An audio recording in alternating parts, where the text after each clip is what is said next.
The Depths of 1925. The Forgotten Tragedy of William Coughlin.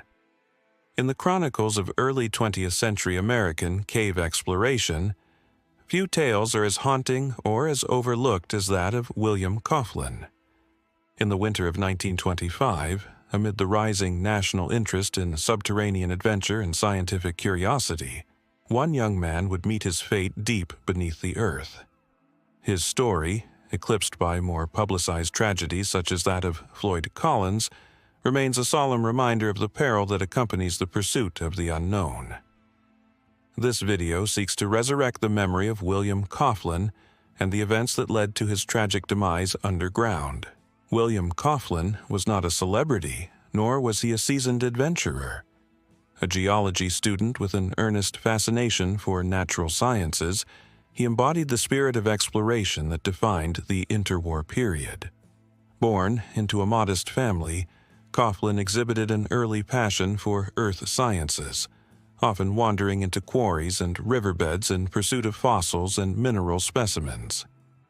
His dedication to geology led him to Kentucky, a region renowned for its vast limestone cave systems, where academic interest often converged with the thrill of uncharted territory. Mammoth Cave Country, nestled in central Kentucky, is home to the world's longest-known cave system. By 1925, much of it remained unexplored. Its labyrinthine tunnels, carved over millennia by subterranean rivers, posed both a mystery and a challenge to geologists, carvers, and thrill-seekers alike. Despite rudimentary equipment, these early explorers ventured deep into the karst terrain, often relying on rope, candlelight, and intuition. The unforgiving landscape, with its unpredictable shafts and treacherous air pockets, offered no margin for error.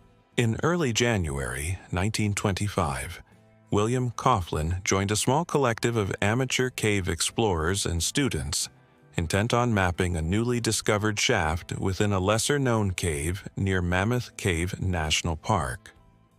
Informally dubbed the Drop by the group, the shaft was suspected to lead into an undiscovered cavern system. Buoyed by academic enthusiasm and the allure of making a meaningful geological find, the team prepared rudimentary equipment and provisions for a descent. Coughlin, ever eager and physically capable, volunteered to be the first to descend. The shaft, though initially wide enough to accommodate a safe descent, narrowed substantially after 20 feet. As Coughlin began his controlled descent, his voice echoed faintly back to the surface team, gradually fading into silence.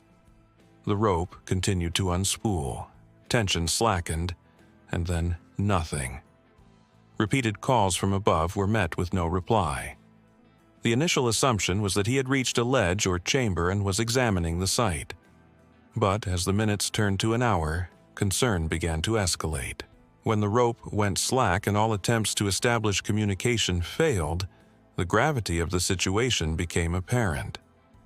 The remaining team members attempted to pull the rope back up, only to find it immobile, suggesting that Coughlin might be wedged or unconscious. Panic began to set in. Lacking sufficient equipment and unsure of the shaft's true depth or structural integrity, they had no means to mount an immediate rescue. Local authorities and volunteer rescuers were summoned. Among them were miners, fellow geologists, and former World War I engineers. However, their efforts were hampered by the shaft's extreme narrowness and the foul air accumulating within. One volunteer attempted descent but was forced to return, nearly overcome by carbon dioxide. It became clear that the shaft posed lethal risks not only to Coughlin but to any would-be rescuer. Time was slipping away. After multiple failed attempts, a final descent was made by a particularly slim volunteer trained in mining rescues. He descended deeper than anyone before, eventually glimpsing Coughlin. The young man was unresponsive, lodged at an angle, and showed no signs of life. The suffocating air and compromised structure made retrieval impossible. With great reluctance, authorities decided to seal the shaft to prevent further loss of life, Unlike the widely publicized Floyd Collins tragedy, Coughlin's story did not dominate national headlines. His death, while mourned by family and local peers, faded into historical obscurity. The cave was quietly closed off, its entrance disguised by nature and time. Coughlin's contribution and ultimate sacrifice became a footnote in cave exploration history, unjustly forgotten. Although his name may not be etched into national memory, William Coughlin's tragic fate served as a critical lesson for the caving and geological communities.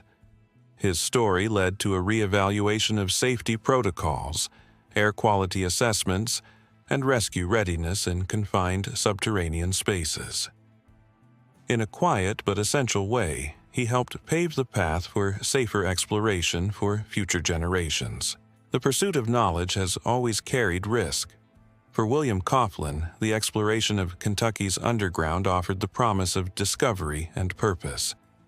It ultimately demanded his life.